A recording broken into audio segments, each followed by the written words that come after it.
Web of Conspiracy. Here is your host, Adam Webb.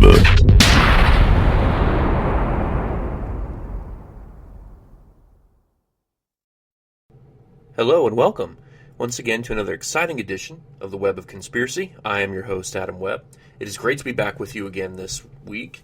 After having a week back off, I'm back at it again and have a couple other episodes here coming up shortly I think everybody will enjoy. Today's topic is one of which I've been fascinated with for a number of years, and one in which I'm actually a personal experiencer of, as I think most people are. So I'll get into this topic a little bit, but before I get into the main thrust of the show, I just wanted once again to thank everybody for continuing to support the show. I welcome all of your comments.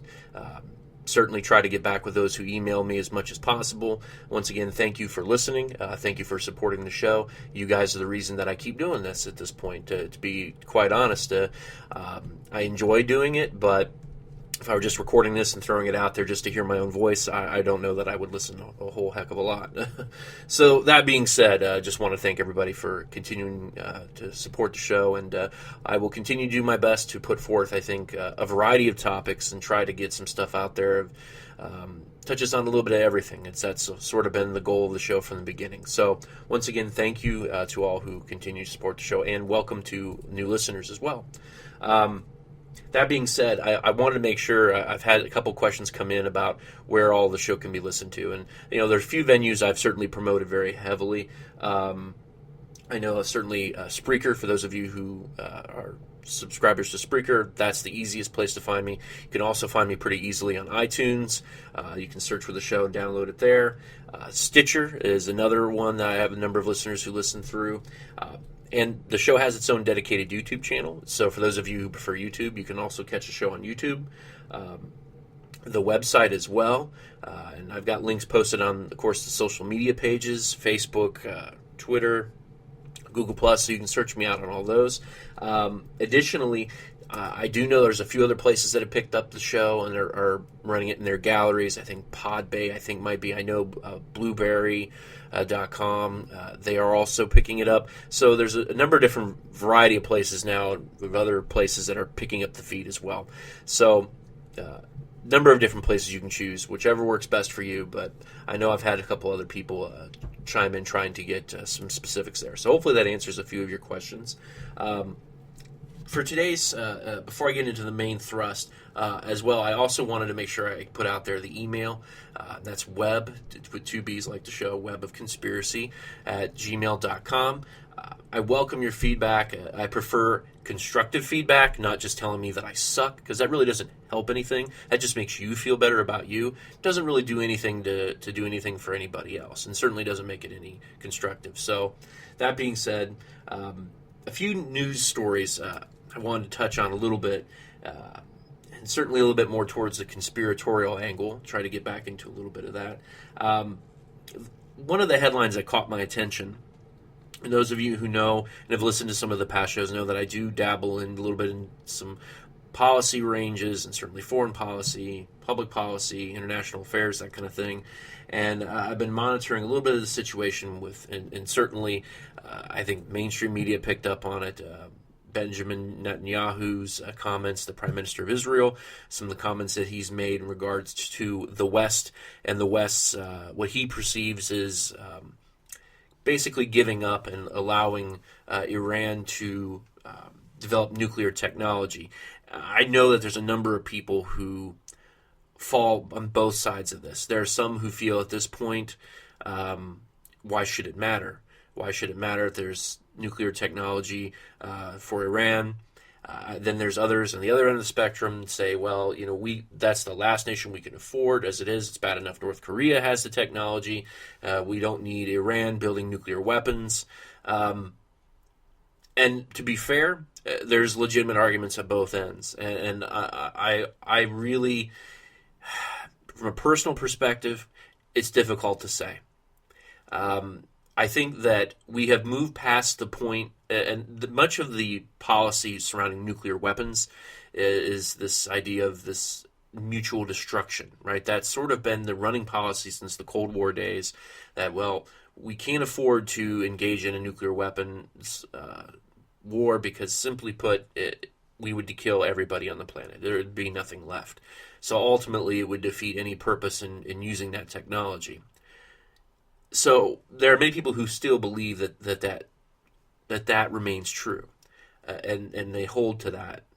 I don't believe that remains as true anymore, simply because I think the biggest threat in terms of a nuclear weapons strike happening again isn't necessarily one nation against another. It's groups, terrorists, lone wolves.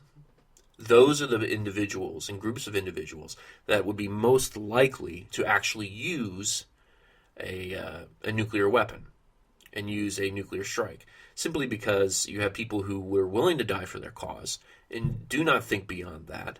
That certainly makes those individuals far more dangerous in terms of the use of nuclear technology and nuclear weaponry. And they're much harder to track down. They're much harder to find. Lone wolf terrorism is going to be a bigger problem as we continue forward. I know a number of people in government realms, that is perhaps one of the biggest fears, is the single individual who's incredibly destructive. I've heard some refer to it as SIMADs, single individual massively destructive. That is one of the biggest concerns. So to me, not that I'm in favor of Iran certainly having nuclear technology, I still think that the greatest threat will come from groups, the ones that are harder to track. Nevertheless, the Obama administration has certainly eased off on the restrictions, and Benjamin Netanyahu has essentially called out the Obama administration in the United States and the government for basically rolling over on this. I think he has a fair point. Certainly, if I was Israel, I would be very concerned about Iran having nuclear technology. Nevertheless, they've had it for a number of years as well. So you can argue both sides of the coin, and I won't get into a whole lot of semantics as to who's right and who's wrong. But that being said, this is something that to kind of keep your eyes on. I am of the belief that there could be a conflict of some sort escalating, certainly with Israel and Iran. And in terms of long-term relations, could certainly have an effect on relations between the United States and Israel. The real question will be who wins the next election, presidential election, and where does foreign policy shift from there? How much more support does Israel get? How much less support does Israel get from the United States? That remains to be seen. So something to keep an eye on. Now, another story that's sort of been circulating now for a few weeks, making its rounds on the internet, making its rounds on Twitter and Facebook and whatnot, is the cover of The Economist magazine. This magazine, in their premiere issue for 2015, this very bizarre cover, essentially of topics in which they believe are going to be of interest in the year to come. And a number of people have jumped on one of the images, which would be a mushroom cloud in the background. It does appear as if though there is some sort of foreshadowing in all of this. Kind of a really bizarre cover, bizarre looking. Everything about it's a little bizarre. And then when you throw in the fact that some of the individuals involved in Bilderberg, and certainly the Rothschild family, are involved in the ownership of this magazine, it has created quite a stir in conspiracy realm. That perhaps this is some sort of warning, that this is a sign of things to come. Many believe that this is sort of the modus operandi. This is the way that these conspiratorial groups, these groups that are basically all about global domination, that this is how they more or less operate. They drop little hints. It's a way of making them, appear smarter, whatever the case may be. That seems to be the running belief. Now, that being said, I don't know. I mean, it's a really strange cover, very bizarre. You can Google it. It's out there, a number of different places, not hard to find. It is bizarre looking, some bizarre imagery, and for those who believe that that's a possibility, it would certainly concern you. Personally, I do believe that there are groups of individuals that are working for their own advantage, and be it may at the disadvantage of others. So yes, it's a little concerning as to whether or not it's prophetic of a nuclear war. Well, after hearing comments from Netanyahu, wondering where this will go, what to extent, we're going to be looking at in terms of the situation with Russia and Ukraine. There's a lot of potential hot places. There are some people who are out there arguing right now that we are essentially in a World War III right now. We're in the cold phase of that war, which is an interesting assessment. And I would tend to agree to a certain extent that there is a bit of a Cold War happening right now. I think in a number of cases in a number of locations. There's these very uneasy standoffs that, by all accounts, appear to be at the moment at peace and at ease, but I feel could very easily turn into a hot box of potential problems. So I think there might be something to the idea that we're in a Cold War phase. Whether or not we're in the midst of a World War III, that might be a little strong. But I do believe that we are, in a sense, in another Cold War in a few different places. Across the world, there's Cold Wars sort of happening amongst different powers in different places. So maybe there is something here. Maybe there is something to be concerned about. I tend to be cautious, and I will continue to be so. I try not to completely lose my head over this kind of thing. While conspiracies do have a habit of sometimes being a little outrageous, there are also proven times when they've come true. So can you completely dismiss this kind of thing? No. But do I think that we should pretend that we should act like the sky is falling and prepare for the worst? Well, I don't know about that either. I think some kind of cautious observation would be the way that I would continue to urge those of you who are interested and who do believe in the conspiracy realm of things. So that being said, after having touched on some of these news items, transition into the main topic of the show. And as an experiencer myself, I've been fascinated with. And that's the idea of deja vu. What is deja vu? Well, for those of you who are completely unfamiliar with deja vu, it's a French term, but it essentially is this experience that you have where you feel like you've done something before, or you've lived or experienced this exact moment in time before. That it's literally not like something that it's not similar to something, but it is an exact copy of something that you've experienced before in every way. Now, this phenomena has been around it's been acknowledged for hundreds of years at this point. Certainly the 1800s, great effort was made to try to diagnose, in talking about the birth and the boom of psychology. So a number in psychiatric health, there's been a number of theories that came in at that time as to what deja vu was. Some people during that time believed it was related to psychosis, that it was some sort of mental illness. As time has moved on, greater efforts have been made to really study this phenomenon and try to determine scientific explanations. And while those exist, there's also a number of alternative theories that people put out there in the paranormal realm. So we'll get into all this here shortly, but I really wanted to focus first on the scientific explanations. In researching this phenomenon, there are a number of different explanations, at least 3 or 4 or so that are maybe some potential there. Initially, not too long ago, it was believed to be connected to epilepsy, some sort of epileptic seizure kind of thing.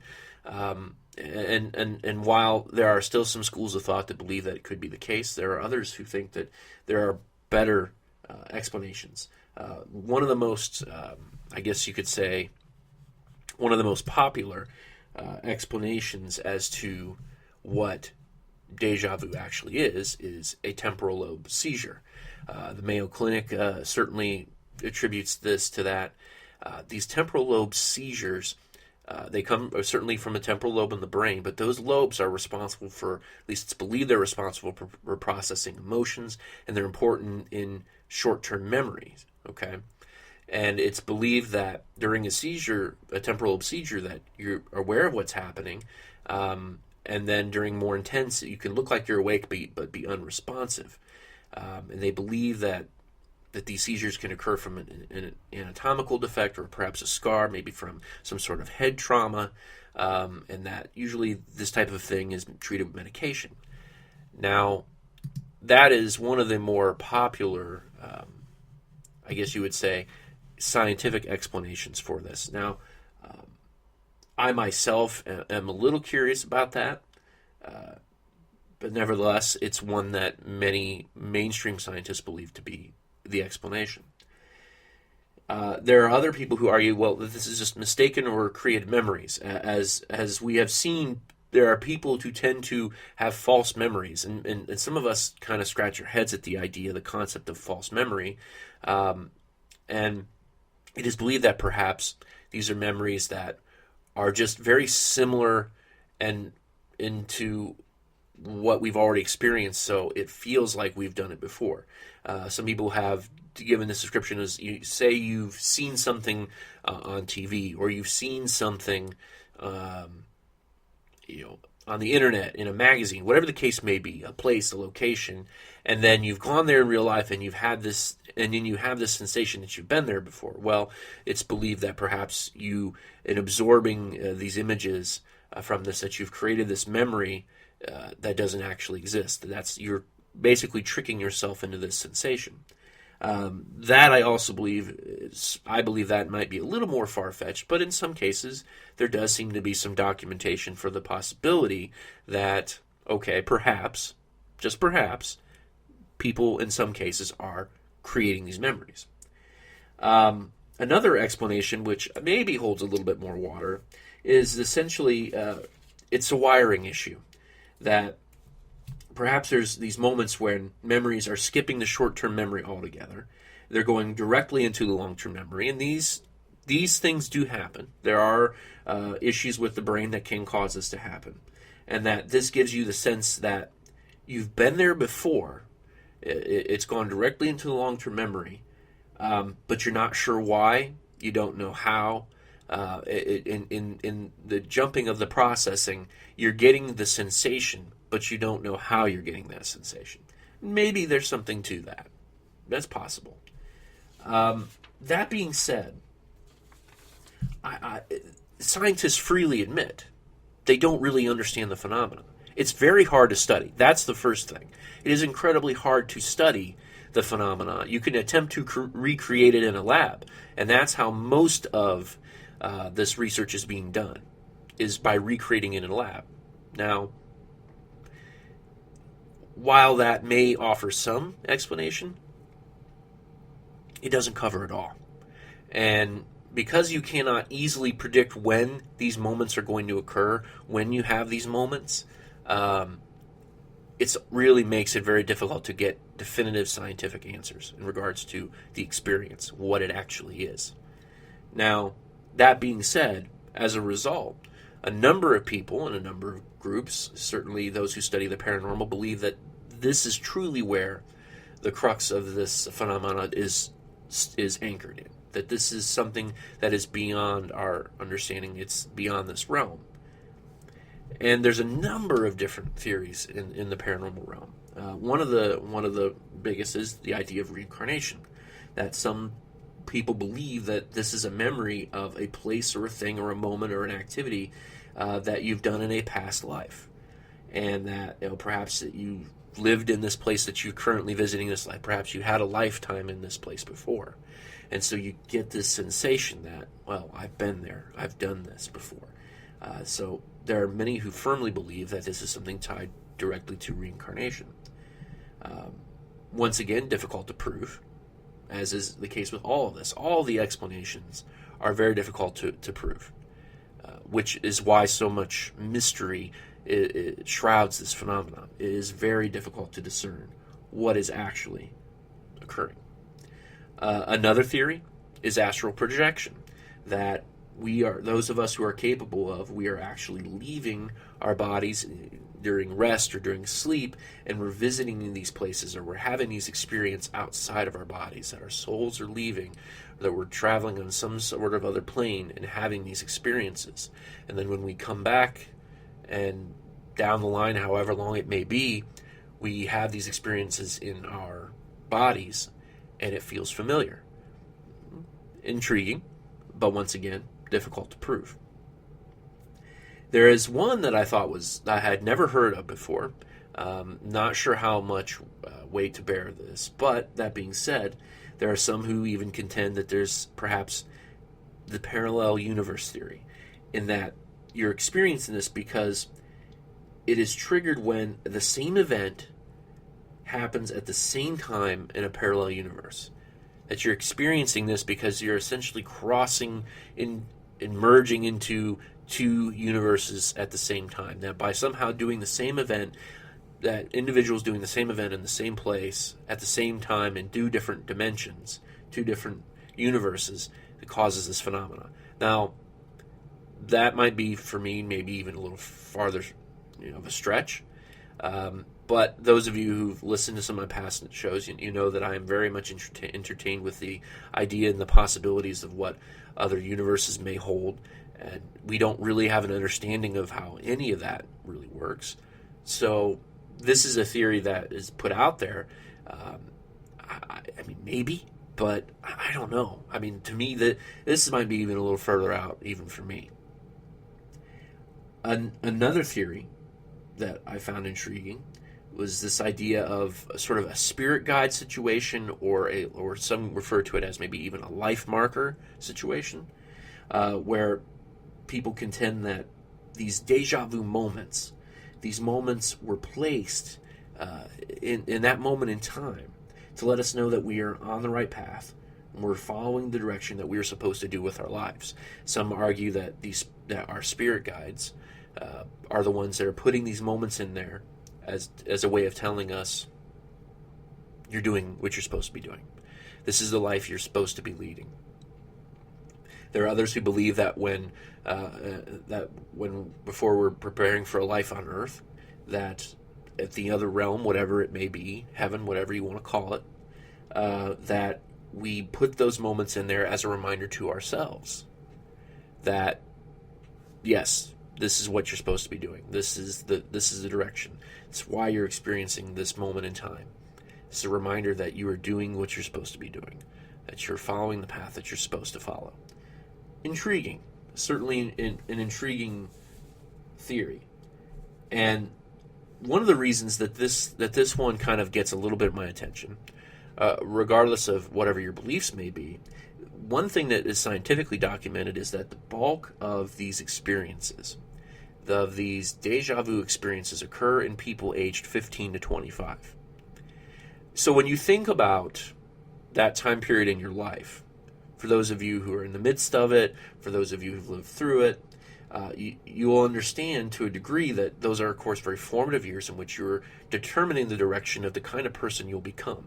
Now, that being said, it's not that you don't have years down the line in which some of the similar decisions may be made. Certainly people make dramatic changes in their 30s, 40s, 50s, and even later in life. So to say that perhaps you don't need those experiences later, maybe you do. And certainly there are people who experience the phenomena outside of that. But it is interesting that in a time period in your life in which you're laying your foundation for whatever your life is going to be, that's when you have the bulk of those experiences. And that's where most of the people, I believe it was 70% of the studied incidents occur between people aged 15 to 25. So perhaps you could argue that there's a little bit of scientific, at least a little bit of evidence to say, well, maybe there is something to the idea of that. Still, you can't prove it. Now, for me, personally, one of the most intriguing forms of deja vu is the precognitive dream, deja vu. Now, this is a phenomena that I have personally experienced on a number of occasions, where, because I don't know, I mean, maybe I'm a weird one. I don't know, but I always have really vanilla dreams. I have really just normal dreams. I'm just doing normal crap, just doing normal things, normal life. I'm going to. Rarely do I have a bizarre dream. I don't dream about really bizarre things very often or doing bizarre things.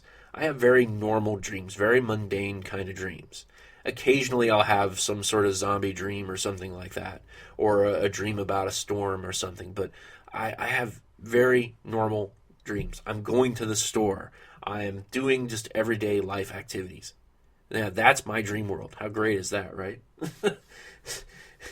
So I will have these very vanilla dreams, but I'm doing something very specific or maybe even a little different or a little unusual in terms of what I do and in my daily life. It'll just be a little out of the norm. And then down the line a few months later, that will happen. I will have those experiences. Sometimes they're a little out of context, so I'm like, and I'll have this experience like, I dreamed this. I remember very specifically having this dream.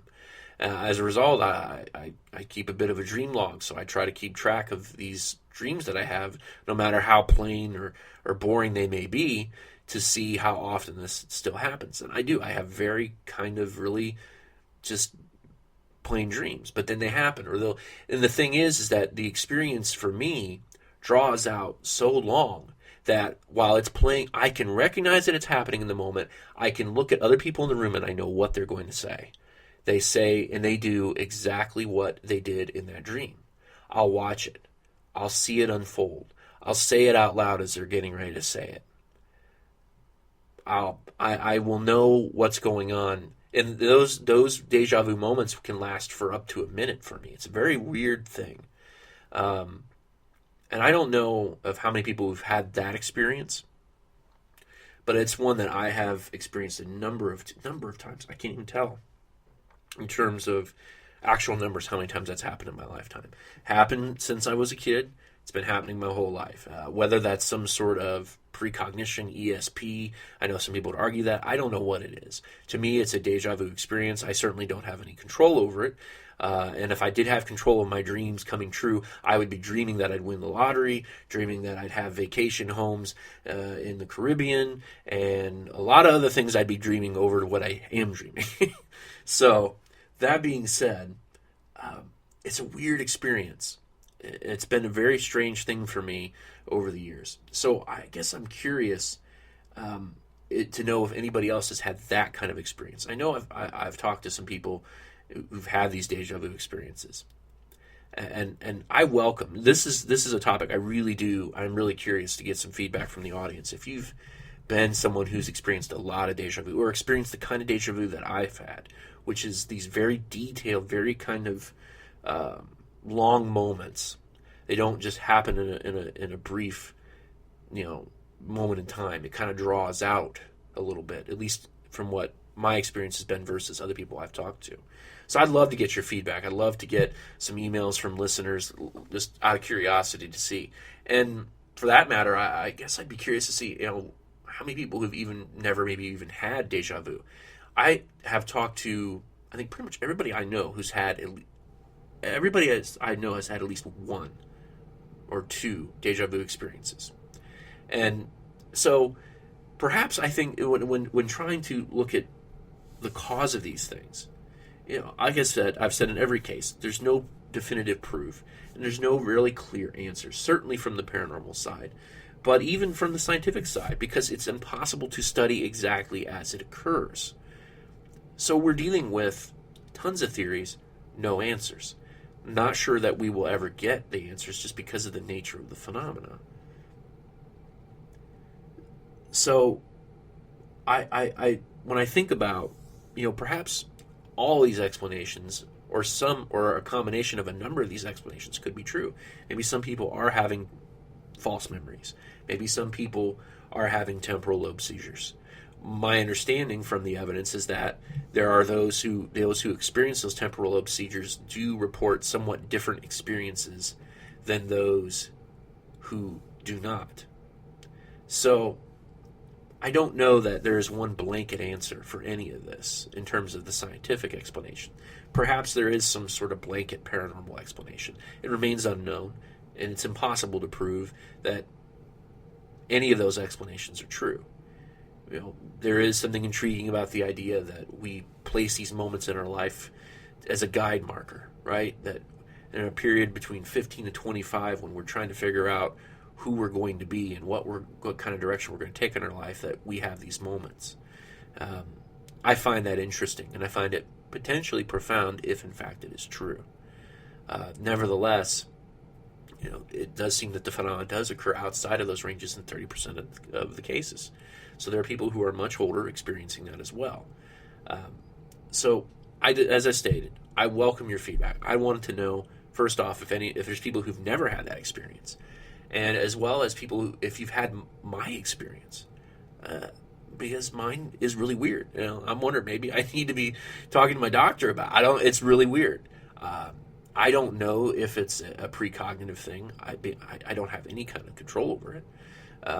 But I've had these really weird moments. So I'm really curious to see if there's anybody who's had these long, drawn-out dreams that have developed into deja vu later. So I welcome your feedback. Shoot me an email, webofconspiracy@gmail.com, or hit me up on the social medias. Facebook. You can message me on the show's page on Facebook. Certainly Twitter, Google Plus, and I'm really curious to see how many people are having these experiences as well. So, well, that is what I have for you today, for this week. I apologize for the week absence in between. As I've stated, working through, trying to stay on top of things. So I will continue to do my best to get you a show every week. Certainly trying to get no more than a week break in between. Once again, thank you to everybody for continuing to listen to the show and all of your support. I do greatly appreciate it. So have a great week, and I'll be back with you. Great topics coming up. Jersey Devil. I think it's going to be one that's going to be really cool, and I've got a number of others as well. So once again, thanks for listening, and have a great week.